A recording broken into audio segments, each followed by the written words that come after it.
नमस्कार दोस्तों, मैं हूँ बायोकेम गुरु एंड मेरी कलीग। आज हम बात करेंगे कुछ इंपॉर्टेंट बायोकेमिस्ट्री बुक्स के बारे में जो बायोकेमिस्ट्री के स्टूडेंट्स के लिए बहुत इंपॉर्टेंट है। So then let us start. आज हम इसी मुश्किल को आसान बनाने वाले हैं। हमारे पास बायोकेमिस्ट्री की कुछ सबसे जरूरी किताबों की एक लिस्ट है। हाँ। और हम हर किताब की गहराई में जाकर देखेंगे कि वो किसके लिए सबसे अच्छी है। तो आज की हमारी ये पड़ताल बहुत दिलचस्प होने वाली है। और समझने में आसानी हो इसके लिए हम इन किताबों को कुछ कैटेगरीज में बांट सकते हैं। अच्छा, जैसे कि? देखिए, पहली है कॉम्प्रिहेंसिव बाइबल्स, जो सब्जेक्ट की पूरी गहराई तक जाती हैं। ओके। दूसरी है क्लिनिकल फोकस वाली किताबें, जो खास मेडिकल स्टूडेंट्स के लिए बनी हैं। तीसरी है एग्जाम रिव्यू गाइड्स, जो तेजी से रिवीजन के लिए हैं। हाँ। और आखिर में कुछ खास और स्पेशलाइज किताबें भी हैं। बहुत बढ़िया। तो चलिए शुरुआत करते हैं सबसे मजबूत दावेदारों से। हाँ। सबसे पहला नाम है लेनिंजर प्रिंसिपल्स ऑफ बायोकेमिस्ट्री। इसे तो बायोकेमिस्ट्री की दुनिया में एक हाईली रिगार्डेड किताब माना जाता है। हाँ, और इसकी वजह भी है। लेनिंजर की सबसे बड़ी खासियत है इसका थॉरो कवरेज, बेहतरीन फुल कलर इलस्ट्रेशंस और एक्सप्लेनेशंस बहुत क्लियर है। और मैंने सुना है इसमें मॉडर्न एग्जाम्पल्स भी हैं। बिल्कुल, ड्रग डिस्कवरी और मेटाबॉलिक सिग्नलिंग जैसे, जो इसे बहुत रेलेवेंट बनाते हैं। लेकिन लेनिंजर की एक बात जो मैंने सुनी है, यह 1000 पेजेस से ज्यादा की बहुत भारी किताब है। हाँ, ये इसका एक कौन कहा जा सकता है। ये तो बिगिनर्स को डरा सकती है। बिल्कुल, इसकी गहराई ही कभी-कभी इसकी कमजोरी बन जाती है। और इसी कैटेगरी में एक और क्लासिक है, biochemistry by Berg, Tymoczko, Gatto and Stryer, जिसे ज्यादातर लोग स्ट्रायर के नाम से जानते हैं। हाँ, स्ट्रायर। ऑक्सफोर्ड यूनिवर्सिटी का बायोकेमिस्ट्री डिपार्टमेंट भी इसे फर्स्ट ईयर के लिए रेकमेंड करता है। तो स्ट्रायर में ऐसा क्या है जो लेनिंजर में नहीं है? देखिए, स्ट्रायर का राइटिंग स्टाइल बहुत इंगेजिंग है। वो बिग पिक्चर अंडरस्टैंडिंग पर फोकस करती है। अच्छा। जहां लेनिंजर हर डिटेल में जाती है, स्ट्रायर कॉन्सेप्ट्स को एक कहानी की तरह जोड़ती है। उसकी भाषा बहुत सरल है। तो ये हुई बिग पिक्चर की बात। लेकिन अगर किसी को मॉलिक्यूलर डिटेल्स और केमिकल मैकेनिज्म्स में बहुत ज्यादा इंटरेस्ट है, उनके लिए है fundamentals of biochemistry by Voet and Voet. इसका 2024 का नया एडिशन भी आ गया है। ओके। ये किताब फिजिकल केमिस्ट्री पर्सपेक्टिव से चीजों को समझाती है। बहुत डिटेल्ड और डेटा रिच है। मतलब ये कैजुअल लर्नर्स के लिए नहीं है? नहीं, बिल्कुल नहीं। ये उन सीरियस स्टूडेंट्स के लिए है जिन्हें एक एनसाइक्लोपीडिक रेफरेंस चाहिए। इसी लिस्ट में गैरेट एंड ग्रिशम्स बायोकेमिस्ट्री और text book of biochemistry by Thomas M Devlin भी हैं। जी, गैरेट एंड ग्रिशन पहली बार पढ़ने वालों के लिए अच्छी है। ये फंडामेंटल प्रिंसिपल्स को एक्सेसिबल बनाती है। और डेवलिन? और डेवलिन की ताकत बायोकेमिकल पाथवेज को क्लिनिकल रेलेवेंस से जोड़ने में है। मेडिकल और लाइफ साइंस स्टूडेंट्स के लिए बहुत यूजफुल है, लेकिन ये थोड़ी कंटेंट हैवी है। चलिए अब गियर बदलते हैं और एक मेडिकल स्टूडेंट के नजरिए से देखते हैं। हाँ, जिनकी जरूरतें अलग होती हैं, उनके लिए सबसे पहला नाम आता है हार्पर्स इलस्ट्रेटेड बायोकेमिस्ट्री का। ये मेडिकल करिकुलम का एक स्टेपल है। बिल्कुल। इसका पूरा फोकस क्लिनिकल कॉन्टेक्स्ट पर है। 600 से ज्यादा इलस्ट्रेशंस हैं, पेशेंट बेस्ड केस स्टडीज हैं और यूएसएमएलई ओरिएंटेड अप्रोच है। एक मिनट, यहाँ यूएसएमएलई ओरिएंटेड का क्या मतलब है? इसका मतलब है कि ये किताब अमेरिका में मेडिकल लाइसेंसिंग एग्जाम यूएसएमएलई की तैयारी में बहुत मदद करती है। हर चैप्टर में ऑब्जेक्टिव्स और रिव्यू क्वेश्चंस होते हैं।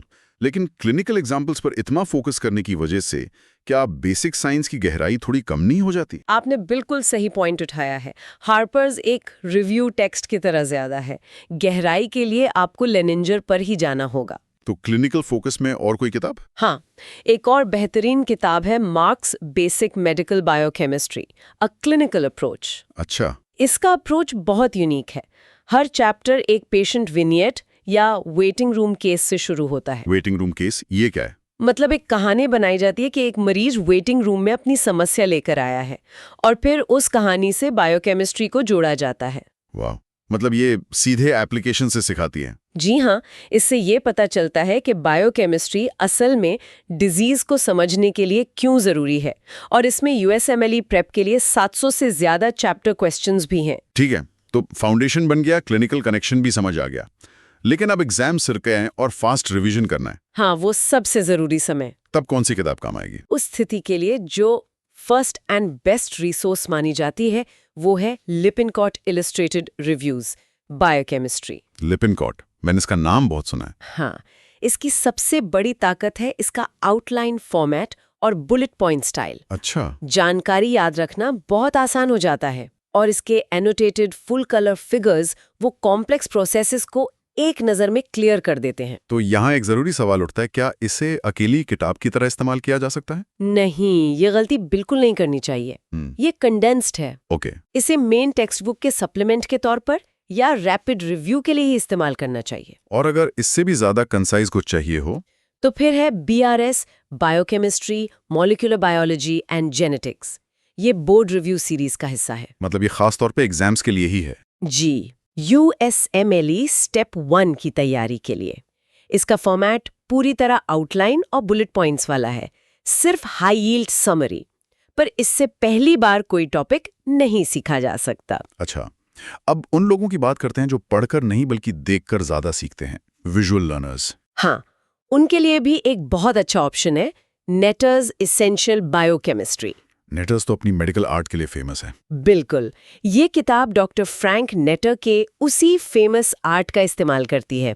इलस्ट्रेशंस इतने सुपर्ब हैं कि आधी चीजें तो वही समझा देते हैं। लेकिन इसका कवरेज कैसा है? कवरेज बहुत पेड डाउन है, मतलब ये कॉम्प्रिहेंसिव स्टडी के लिए अकेली काफी नहीं है। और जो बिल्कुल बिगनर हैं या नॉन साइंस बैकग्राउंड से हैं, उनके लिए बायोकेमिस्ट्री फॉर डमीज है। जैसा कि नाम से ही पता चलता है, ये प्लेन लैंग्वेज, ह्यूमर और सिंपल एनालॉजीज का इस्तेमाल करती है। मतलब एक सप्लीमेंट्री ओवरव्यू के लिए अच्छी है। जी, पर किसी रिगरस कोर्स के लिए प्राइमरी टेक्स्ट बुक के तौर पर सूटेबल नहीं है। ओके, अब कुछ खास फील्ड्स की किताबों पर आते हैं, जैसे प्लांट बायोलॉजी। उसके लिए तो एक ही गोल्ड स्टैंडर्ड टेक्स्ट बुक है, biochemistry and molecular biology of plants. ये MSc, PhD स्टूडेंट्स और रिसर्चर्स के लिए आइडियल है। लेकिन ये भी काफी डेंस होगी। बहुत लंबी, डेंस और महंगी भी है। एक और बात, बायोकेमिस्ट्री सिर्फ क्या है ये नहीं है, ये कैसे है ये भी जरूरी है। मतलब लैब टेक्निक्स। Absolutely right. और इस कैसे का जवाब देती है Wilson and walkers principles and techniques of biochemistry and molecular biology. अच्छा, ये किताब लैब टेक्निक्स और मेथड्स पर फोकस करती हैं। इसमें क्रिस्पर जीन एडिटिंग जैसी कटिंग एज टेक्निक्स भी शामिल हैं। मतलब ये प्रैक्टिकल साइड को समझने के लिए एसेंशियल है। जी हाँ, और क्लिनिकल लैब्स के लिए। लैब टेस्ट्स के पीछे का प्रिंसिपल समझाती है। तो आज की इस चर्चा से एक बात तो साफ है, बायोकेमिस्ट्री के लिए कोई एक बेस्ट बुक नहीं है। बिल्कुल नहीं है।